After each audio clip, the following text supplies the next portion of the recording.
So we're set up here to talk about setting up the drive station for the drive, chip, and putt.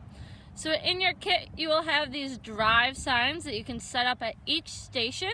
So you'll have a drive, chip, and putt one. But what we have here is we're out here at Cat Key Golf Course at Ferris State.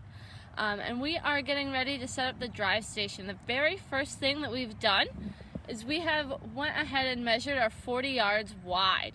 So we have over here one of our measuring signs, and Rachel is measuring 40 yards wide. So we've placed one of the signs here up at the top of the grid, and our other sign is going to be 40 yards away, right over here. And we've placed them up here at the top so that when we go out into the field, we have something that we can laser back to. So what we're about to do is head out 300 yards long, which is going to put us right around that green that we see down there. And we're going to be able to shoot back and laser these signs. This is where we'd like to put our starting area. So we're going to go ahead and get in our cart and meet you down there. So now we've come down to 300 yards. You can see Rachel lasering the sign that we left up at the top.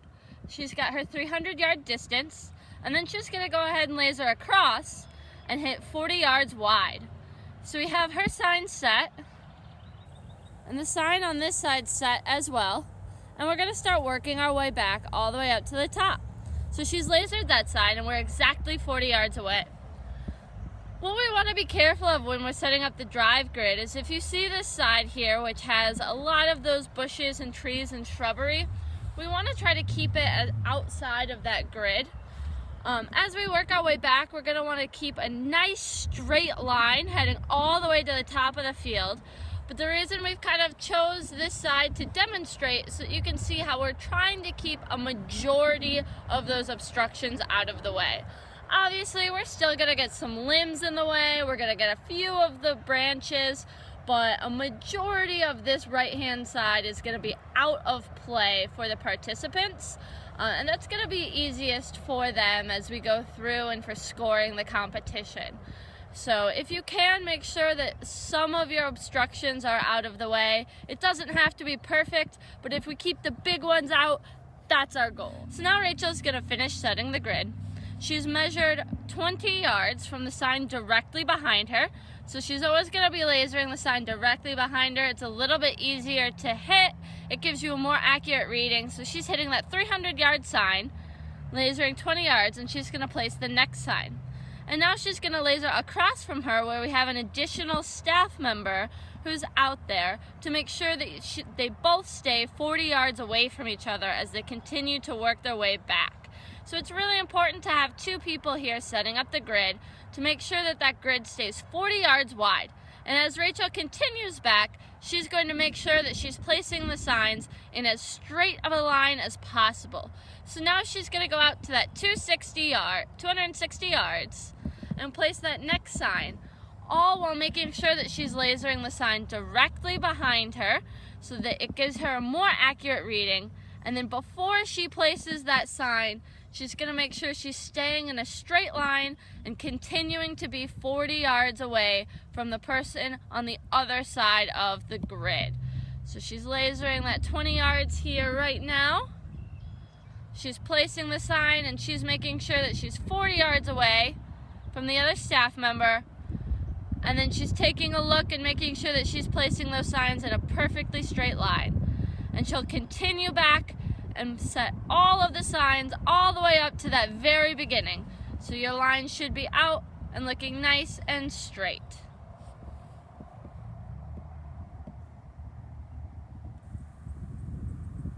And that's going to be the best way to set that drive grid.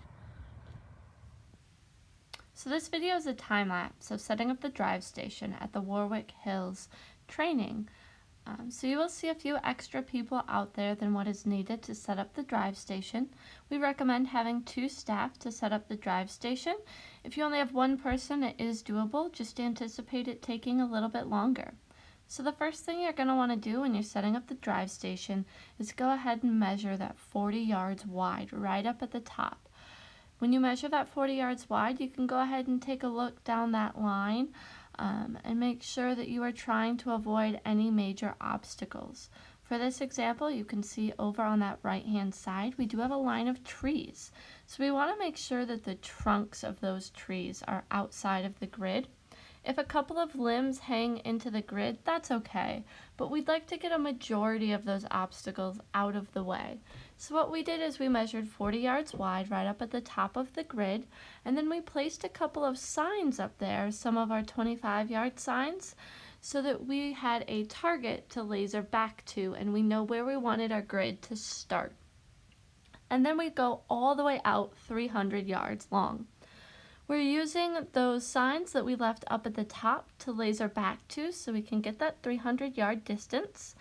And then once we kind of figure out what we want that outline of the grid to look like, so we have our starting point and our ending point, then we work our way back in from 300 yards all the way back up to the top. The yard signs that you have in your kit are about every 20 yards. The first 100 yards, they're only 25, and then it goes every 20 yards from there on out. The easiest way that I have found to set up the drive station is to go ahead and laser the sign that's directly behind me. It's giving me a little bit more accurate of a reading. If you laser the top sign every single time, sometimes you might hit something just ahead of it or just behind it. So I always like to laser the sign directly behind me because it gives me a really good object to laser. As I'm working my way back on one of the sides, you'll have another staff member on the other side doing the same thing. And before you set down the next sign, you'll always want to laser across to each other to make sure you're keeping that 40-yard wide grid. As you're placing the signs on your side of the drive station, make sure that you're trying to put them in as straight of a line as possible because this is going to be your in and your out boundary line. We want to make sure that those signs are placed in a pretty straight line all the way down so that when we get time to the competition, there isn't a question on whether or not the ball is in or out. There is a little bit of error as we go through. You'll notice that it is pretty hard to place them directly in line with each other. So we always recommend that volunteer, whoever is spotting at that drive station, that they go ahead and look at that line as a whole. So they're not just looking at, the two signs that the golf ball may be resting between, but they're looking at the entire line. And of course, if it is close, then we always call that golf ball in. I normally give about 1 step or 1 yard to each side of that drive grid to call the ball in. So if it's within 1 step of my lines of those signs, then I will call the ball in. That way we're making a fair line for the kids and a fair competition. You can choose to paint a line if that is something that you would like to do that goes all the way down your grid. If you do choose to paint that line, I would only recommend using paint if you are on a driving range and not a golf hole, so it does not impact your regular play. But you do not need to paint at all. The yard signs will do perfectly fine as that boundary line.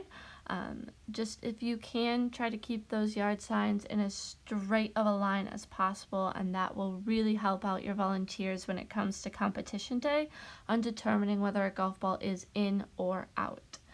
One of the things that I always look for when I'm setting up the drive station is I look at what side is going to be my difficult side, and I would try to set that one up first. So if you're setting the driving station up by yourself, for this example, I would set that right side up first because it's the one that's going to have the most obstacles in the way with those tree trunks. So if you are setting up by yourself, choose the most difficult side to set up first, and then you can laser across as you set the other side. I recommend setting the drive station before the competition that morning and not the night before because these signs could blow away. So I do recommend doing that the morning of the competition. If you're using 2 people, I would anticipate it taking anywhere from 20 to 30 minutes.